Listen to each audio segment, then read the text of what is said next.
Hindi po ako spy. Xie Zhejiang, trusted with the encrypted files, showed to Al Jazeera that there is a dossier confirming that there are Chinese spies. I'll talk to my lawyer, especially the network. Magdidemanda po ako. Local office ng Communist Party of China. So, Mr. Chair, I think this in itself speaks volumes na, no?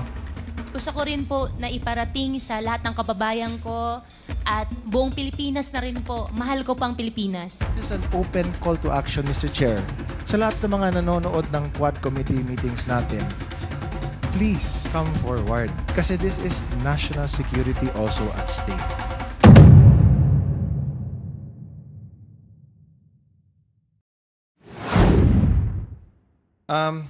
Miss Alice, aware naman po kayo that you're still under oath. Tama po ba? Yes po, Your Honor. And Chip, please go on. Your Honor, I cannot disclose too much because I have 8 pending cases po at the court din po. Okay. And alam mo ba yung may mga statements kayo na nasabi nyo dati sa mga previous hearings in both the Quadcom and the Senate na naging natuklasan na kasinungalingan? Tama po ba?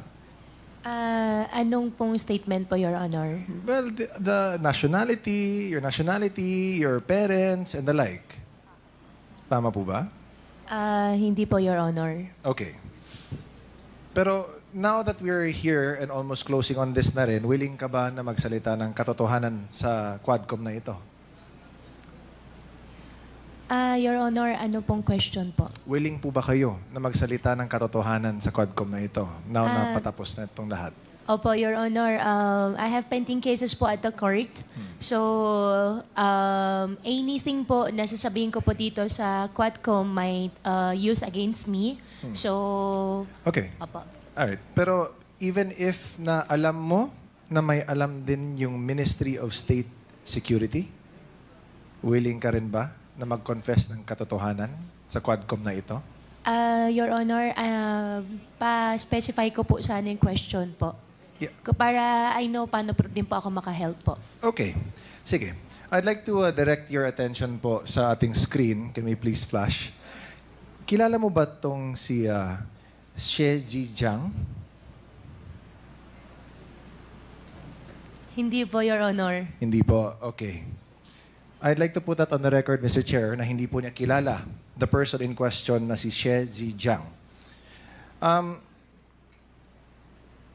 Nung nakarang mga hearings, and I'll just put this on the sideline lang because I will touch back on this one again, Mr. Chair. Nung nakarang mga hearings, sinabi niyo po sa Senado and dito sa Congress na ikaw ay Pilipino. Tama po ba? Yes po, Your Honor. And sabi niyo din na dito kayo lumaki. Tama po ba? Yes po, Your Honor. Dito kayo ipinanganak. Tama po ba?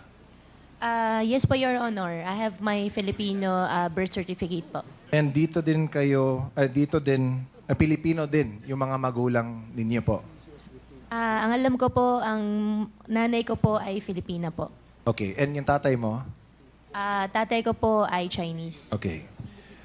Now, let's circle back a few years before, more recently, yung sa pagtakbo ninyo bilang mayor po.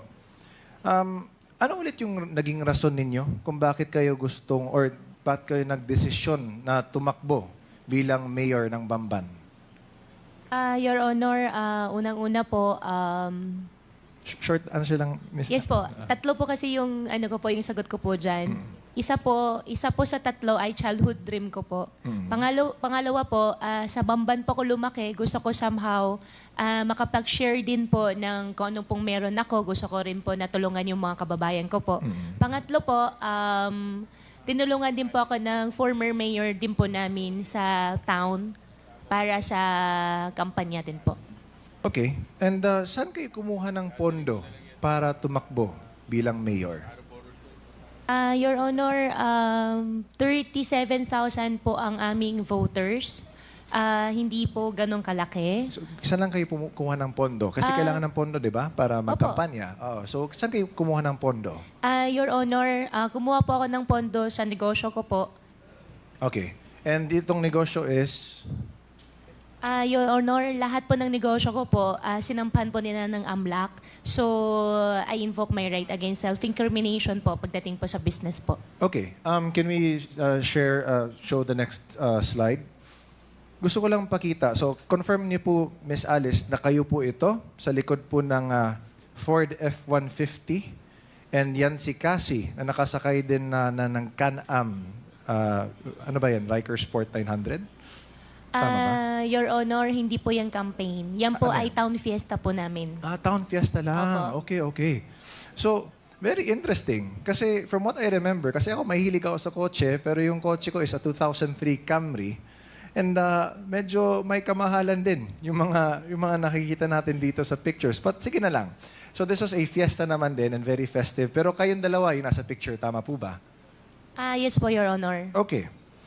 So you deny lahat ng mga funding na nakuha mo for your campaign galing sa sarili nyo, sa businesses? Yes po, galing po sa sarili po lahat, Your Honor. Okay. Now, you didn't ask for any funding from any Chinese person, Filipino? Never American? po. Okay, sige. Filipinos po, may mga friends po na tumulong in kind. Pero finances po, wala po. Okay, sige. Now, Mr. Chair, if you would allow me, I would like to show a video to everyone. This is from Al Jazeera. 我接收到很多这个中国公安部和“一带一路”的这个机密啊，一些事情呢还和最高层的未来有关系。我被送回中国一定会遭到灭口。 Wang Fugui met Sher in prison and says he witnessed an attempted attack on him. 60-70个泰国人对我们10多个中国人进行那个无差别的袭击。为什么知道是针对佘志安先生呢？是因为这些泰国人相互说话当中就是有在找佘志江，那个时间是他律师会见的时间，然后所以说躲避了这一次袭击。 Thai prison authorities did not respond to our request for comment. Wang spent 5 years in jail battling charges related to credit card fraud before being found not guilty. He says he became good friends with Sher when they were placed in the same cell. He's now the custodian of many of the tycoon's alleged secrets. 他有在亚太上留下很多那个待解密的那些档案，目前受到他的那个授权所解密的那些内容只是部分的内容而已，但是这些内容涉及到了那些国安人员的名单。 He allows us to take a look. One file in particular catches our attention. It's a dossier about Guo Huaping or Alice Guo, former fugitive and embattled ex-mayor of a small town in the Philippines. Now in police custody, Guo is being investigated for alleged ties to scam operations and money laundering. He's also accused of being a Chinese spy. 菲律宾的这个郭华平的，我用这个手机呢跟他通过话，当时呢还要的。 Sher says Guo once asked him to help fund her political campaign. 那我更不想得罪这个菲律宾政府了，所以一直就或者没有给钱。 Guo has repeatedly insisted she was born in the Philippines, a prerequisite for office holders in the country. But Sher's dossier lists China as her place of birth. Guo had previously claimed she's the daughter of a Filipino woman. But according to this document, her mother is a Chinese citizen called Lin Wenyi. The dossier also lists a family address in China's Fujian province. This is what our researcher finds when he visits the local office of the Chinese Communist Party. At a nearby village, residents shown photographs of Guo recognize her as the daughter of Lin Wenyi, the same name that appears in Sher's dossier. They say Guo was born here and only moved away towards the end of 2002. She says he has a message for the former mayor. 郭华平生活是不可信的，我们两个你看一下，曾经都为这个国安部卖命，你看看我的下场。要想不被灭口呢，就把真相呢也告诉全世界。China's Ministry of State Security did not respond to our requests for comment. Neither did Alice Guo Huaping. So, Mr. Chair, I'd like to point out to this committee that even if we have been making our own researches, pulling up our own inquiries, this is another source from a completely different party and is unrelated to what we do. Pero nagkataon that the person named Xie Kailun, who Xie Zhejiang trusted with the encrypted files, showed to Al Jazeera that there is a dossier confirming that there are Chinese spies all over, at least in this case, Myanmar, but here also in the Philippines, and undoubtedly shows Guo Huaping. In the picture, where she was born, even her mother, and the name of Lin Wenyi. Mr. Chair, again, we were told, kanina nagtanong tayo kung lumaki ba si Ma'am Alice dito sa Pilipinas, kung dito ba siya ipinanganak, kung Pilipino ba yung mga magulang niya. She first said na dito daw siya lumaki, which is false.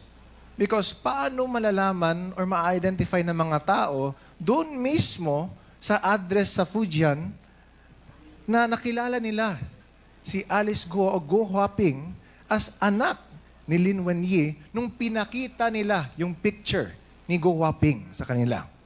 Number 2, tinanong natin kung saan ba siya ipinanganak. Nakita na nga. Doon mismo, she left daw late of 2002. Sabi pa ng mga tao na in-interview ng Al Jazeera doon mismo sa Fujian. And might we take note, Mr. Chair, na sa video, nung pinuntahan nila yung address na nakalagay sa dossier, sa encrypted dossier, is a local office ng Communist Party of China. So, Mr. Chair, I think this in itself speaks volumes na. No? Again, nakakainis na time and time again, dinideny ni Guo Huaping lahat ng mga questions na tinatanong namin sa kanya. Okay. Again, let me ask. Guo Huaping, kilala mo ba si Xie Zhejiang? Yes or no?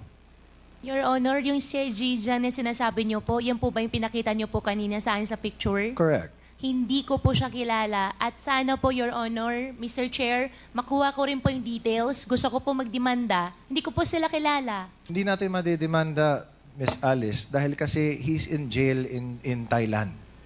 And the reason why he's speaking the truth now is because, as he was saying din in the video, although hindi lang pinakita dito, is that he is also being illegally detained daw, sabi niya. Kaya sa galit niya, he wants to speak also the truth out to the world na iniipit na rin siya ng Chinese Ministry of State and Security. So, what does he have to lose? That's why nga sinabi nga niya sa inyo, Ms. Guo Huaping, na tell the truth. Don't fall to the same mistakes that he has done. Kasi nga, he also fears for your life. Remember, nung Senate hearing, na you mentioned na you didn't want to name names because you feared for your life. And because of that, the Senate granted you security and asylum within the PNP's compound.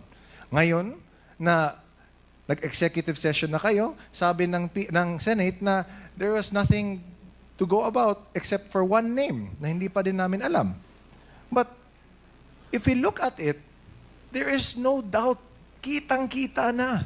Hindi na galing mismo dito sa Quadcom, pero in an international company whose job is to search for the truth worldwide. So, Mr. Chair, I'd like to submit this video. Na this is confirmation that what we've been trying to unearth here, marami na din dyan na nakikita din that corroborates not from us but from other parties as well. Which also means that this Quadcom should also be the avenue for which other people should also go to us to reveal more of the truth kasi kailangan din natin yung kompletong katotohanan. Which is why this is an open call to action, Mr. Chair. Sa lahat ng mga nanonood ng Quad Committee meetings natin, na kung may alam kayo, lalo na nakakatulong ito sa pagtingin, sa pagkuha ng katotohanan, please come forward. Kasi this is national security also at stake. She's been denying na may kilala siya, na ultimo, sinasabi niya na ilang beses na siya tinawagan para humingi ng campaign funds. Kung hindi niya alam yun, or if he was saying, if it wasn't even in the same timeline, then he wouldn't have said that. Diba? Timing. Elections natin, doon din siya, tumakbo din siya, humingi siya ng tulong. It all adds up. It all lines up. So, Mr. Chair, I'd like to submit this video to the committee, and I hope na people really try this time na mas marami pa na will come forward to speak truth to this matter. Thank you, Mr. Chair. Thank you, Congressman Almario. So, before we recognize the next interpellator, may tanong lang ako kay Miss Go Waping. So, hindi mo kilala yon, ano? Your Honor, unfair naman po para sa akin. Hindi ko po siya kilala at never po ako humingi ng campaign fund entirely. Never po ako humingi ng campaign fund during my campaign period. At nung video na pinakita po ni Congressman Chino po kanina, hindi ko po siya kilala. At gusto ko rin po na iparating sa lahat ng kababayan ko at buong Pilipinas na rin po. Mahal ko pang Pilipinas. Kasi nabanggit dun sa video na you're probably a spy. Hindi po ako spy. So, hindi ka spy. Totally po, hindi po ako spy. Hindi ikaw yung nasa picture. Hindi po ako spy, hindi po ako nasa picture, at hindi rin po, Your Honor, ako yung sinasabi niya. Kasi yung parang pinakita niyang dokumento, I don't know if that is a birth certificate from China, it clearly shows a picture that resembles your feature. Di ba? So, 1, 2, pangalan mo, yung Go Waping. Tapos yung place of birth mo, nakalagay daw doon. Nakalagay, China di ba? So, how will you now tell us and convince the Filipino people na ikaw ay hindi spy at ikaw ay hindi involved dito sa Pogo? Your Honor, I think our government agencies can prove din sa darating ng araw na hindi po ako spy dahil hindi naman po talaga ako spy. Secondly, yung tao po na nasa video po kanina, I'll find way para, hindi ko po alam kung paano, pero I'll talk to my lawyer, especially the network, magdidemanda po ako. Okay, sige. Thank you.